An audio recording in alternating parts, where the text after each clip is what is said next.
think this is a fight for everybody. We all have our responsibilities here.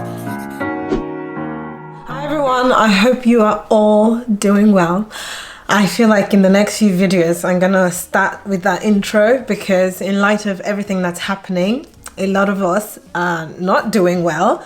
I was in that place, even though, like I said in my last video, I've intentionally tried to bring myself out of that and kind of find positivity in this movement. Think about the good that's coming out of all of this, the changes that have already started to take effect. If there's anyone out there still struggling to find like a healthy, happy, positive space, I would just really urge you to be intentional about your mental health. Maybe try to consume less news, and if you are to consume news, maybe just try to focus on the positive, focus on the people who are actually educating, enlightening, rather than the people who are dragging on all of the bad and terrifying news. So I really do hope that everyone finds peace and happiness in all of this. A huge thank you to everybody who tuned in to the live video on Wednesday. We had a lot more people tune in than the previous live series, understandably so. So I just wanted to say thank you so much to all of you. It was just very nice having that conversation in real time, looking at all of your comments and hearing from all of you who could relate. I mean, racism is not new to anybody who's black, especially if you're black living in the West. But I think in light of everybody having the courage and the audacity and the right to speak up now, it's really shocking to hear to what extent you're hearing everybody's voice at the same time, and it's just echoing loud and clear that change needs to be done. And I'm just truly happy that this conversation is happening now. I came across a quote yesterday saying that whilst a lot of people might think, oh, 2020 is cancelled because obviously we started off with the COVID pandemic and then we've moved on to this racial inequality. But it's time for us to think that maybe this is what humanity needed. This is what we need at this time. We needed the raw conversations. We needed to pause to listen. Everybody needed to be at home, because if this was happening when everyone was caring about their normal day, going about their work, their businesses, their campaigns, their travels, I feel like it wouldn't have had the sort of effect that it has now that everybody is at home and being forced to listen. So if anything, I am more than grateful that everything is happening now. Let's just get it over with. By the time 2020 is done, there will be major awakening. Like, there will be lots of self-discovery, enlightenment, education, treating people better. The world is gonna change. It will not be the same, that is for sure, and I'm very grateful about that. Obviously, myself being at the forefront of this, by virtue of the fact that equality is one of my strong values, I've been trying to, you know, stay up to date with the news and what's happening and seeing what everyone else is sharing, because I can't claim to know it all. So I would admit as well that I have learned as much as yourselves since this started. There's a few gaps in my knowledge that I needed to fill out, and I'm just grateful that I have the opportunity now to do that. I've also been seeing a lot of people advocating for the need to incorporate this sort of racial education into your homes, starting with your kids, especially if you're parents with small kids. And I 100% agree. I have seen a lot of people talking about, well, there is no better time to educate your children about racism. They're never too young to hear about racism. And I'll just tell you that I do have a bit of a reservation with that notion, because, for example, racism is a negative phenomenon. It is negative. There is nothing positive about racism. So if you have to educate your children about racism, that is obviously bringing to light all of the negative things that have been happening. And that's very important, but I think it's very important to know what age is appropriate for them to take in all that horror. So for example, I'm seeing a lot of people saying there's no age limit. Like once they can talk and they can listen, you can talk to them about racism. I personally will not be sitting my 2-year-old and my 4-year-old to tell them about my uncle that got shot by a white kid in America. I'm not gonna do that now. I don't also think that we're gonna be telling them about, people's lives are being taken away from them. I'm not gonna be doing that because I just think that they're simply too young for that. However, if you have little kids, for example, if you're from a white background, the best way to kind of incorporate this sort of awareness into your children is through education, through learning, the materials that you use to teach them, the materials they play with. It is very, very important. I talked about this on my Instagram yesterday. I put up a study that showed the percentage of children's books that were depicting diversity, and this study was done from 2018. It showed that 50% of books out there for children are all white, and the next category, which was 27%, was about animals. Let that sink in for a second. Was about animals.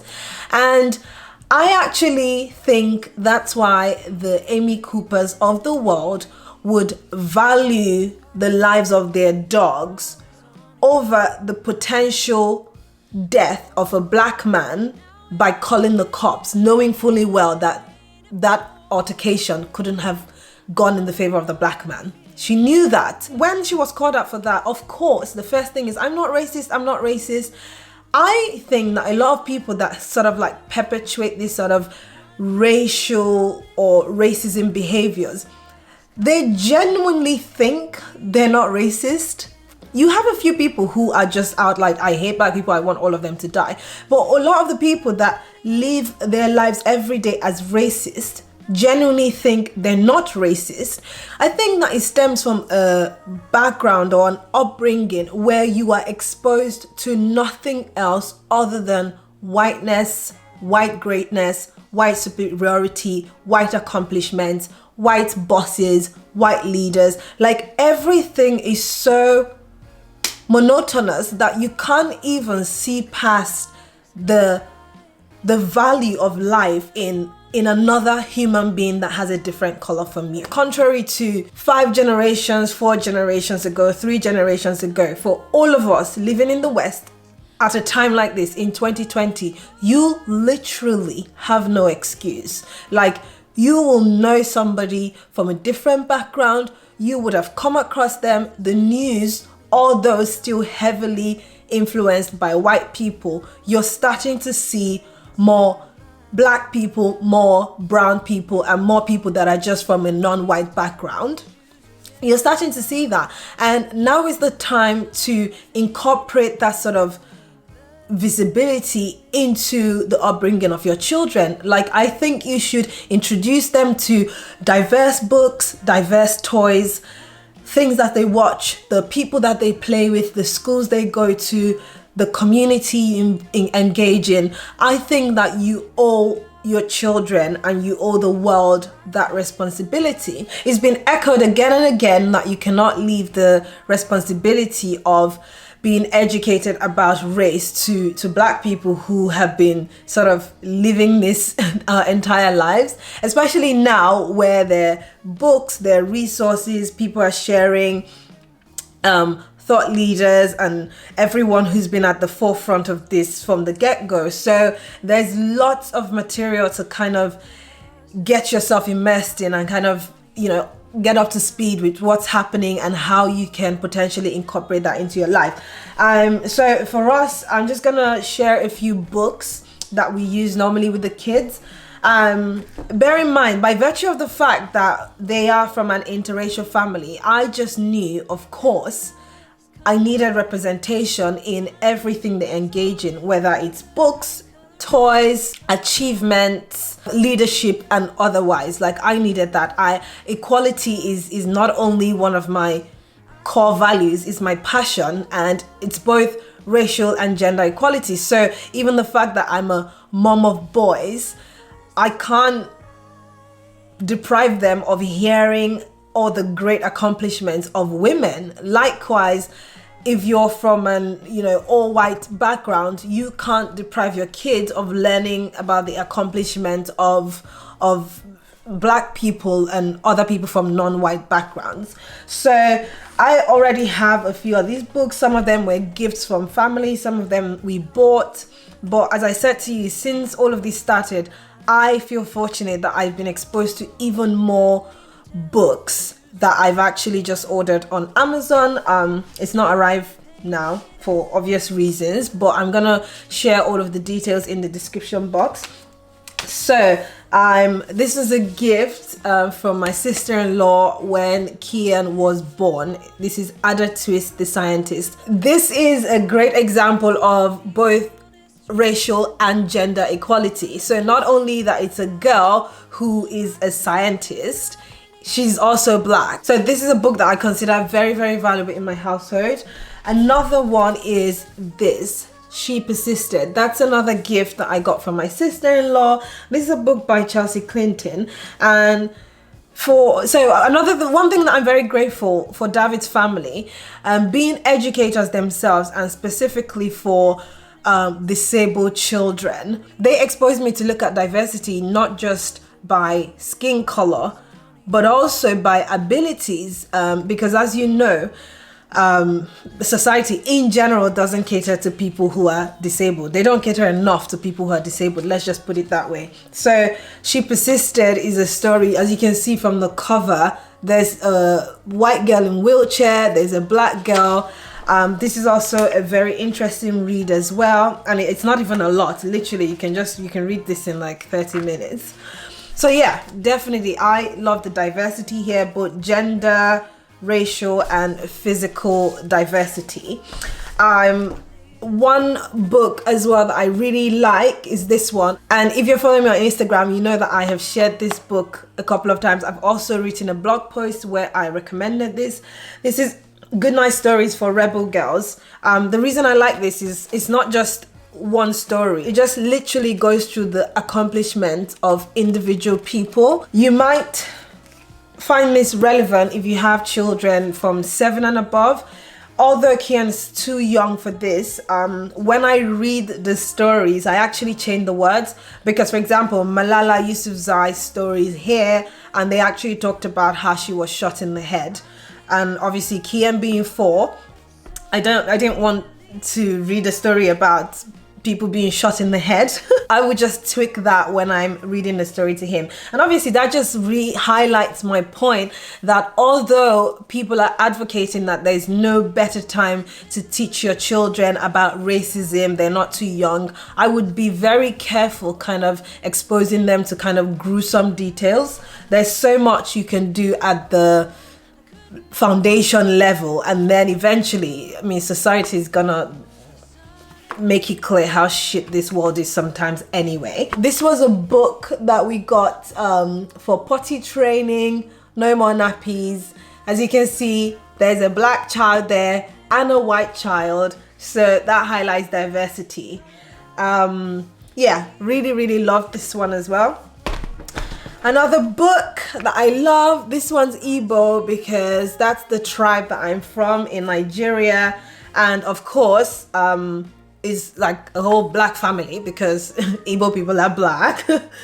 Although I think that there's a few white kids in the background there when obviously he's talking about his hobby for singing. He has his friends here who are not black. This, for example, is a doll that my mother-in-law gave the kids. They have a few dolls as well that are both white and black. So we have been at the center of this by virtue of the fact that our family is even set up that way. But if you're not, you know, now is the time. Now is the time, because there are black people doing great things in this world, and like it or not, they will catch up with the media. Like it or not, they will catch up, and you really want your child to grow up in a world where the people they're seeing on stage are people that they've heard about in books and through stories and through toys they see everywhere. It's really important because, as I said to you, I genuinely believe that a lot of the racist acts that's perpetuated by certain white people, they are literally convinced that they're not racist. But I think that attitude stems from the fact that they just don't know how to treat somebody else. They don't know how to relate to somebody else who does not look like them. Like, I've had experiences like going to Kian's school to pick him up and the kids are there. There's this one kid, literally every time I'm there, she has something to say about me. Your skin is too dark. Why is your skin so dark? And I said to her, do you know anybody who has skin as dark as mine? And she goes, no, I don't.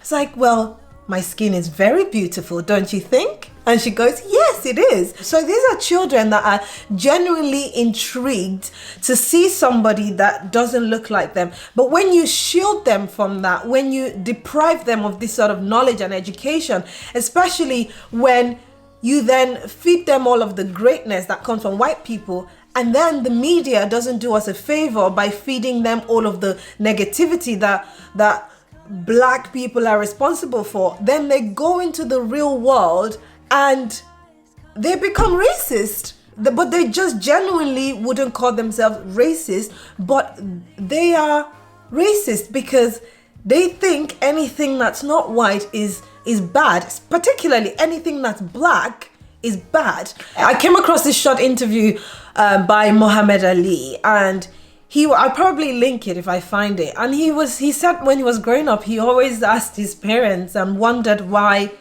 everything that was white was good and everything that was black was bad. So, in a story or like a cartoon, anything that was bad was black. The evil cat is black, and the people who stole something are black, whereas everything good was white. So if you deprive your children the opportunity to get to know amazing people who are not white, they will fit in better into the real world that is, like it or not, going to catch up with us. So I think this is a fight for everybody. We all have a responsibility to make sure that we live in an equal and just world. I wrote in my journal yesterday that my vision is to see a world where everybody embraces equality. And if you're new to a territory that you don't understand, you approach it with thoughtfulness and compassion and listen to the stories of people who've been there and learn and change and contribute to a positive world where we will live in harmony together.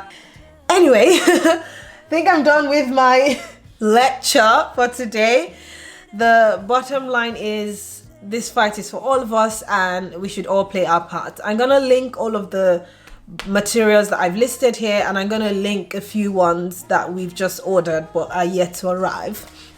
And that being said, I'm just gonna head down now and see what the boys are doing. I'll catch you guys later. Color eyes, color eyes. Papa? Yeah? Yeah. Should we do some dancing? Yeah. Yeah. Noah? Okay, I'll do the music, you guys dance.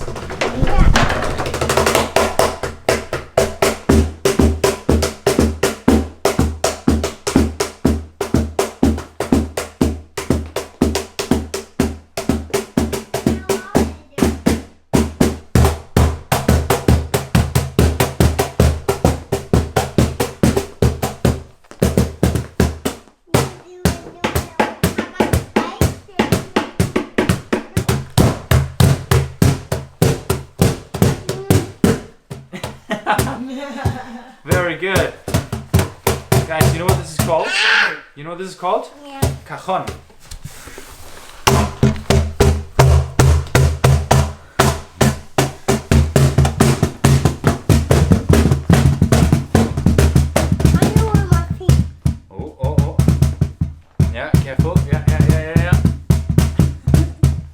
So guys, I know this was a little bit of a heavy vlog this week, but I think these are important times, you know, so it's really, really important to us and I think to everybody, to the society as well, to kind of address some of these things and really talk about it. We do hope, obviously, that by next week, we'll be able to probably have a bit more of a lighter content again. We do definitely want to go back to it, of course, but these times also demand us to talk about different things. You know, I think this is just the world we live in, and I think, you know, we want to reflect what we are going through and what we are thinking and feeling on our channel as well, you know, and not pretend, you know, when these things are going on that, I don't know, we don't care about this or we don't think about this. So, with that in mind, yes, my love. Okay, very good. I'm going to take the boys out now to our almost daily park routine. And then much later we're going to have dinner and just enjoy really the day together and spend as much quality time as we can together. So with that in mind, thank you guys so much for watching. Of course, always don't forget to subscribe, please, if you haven't subscribed already. Turn on the notification bell as well, so you always know when we post new videos. Hi, Noah. And we'll see you next week. I love Bye-bye. you guys. Pee pee pee pee pee pee pee pee pee pee pee pee pee pee. Good.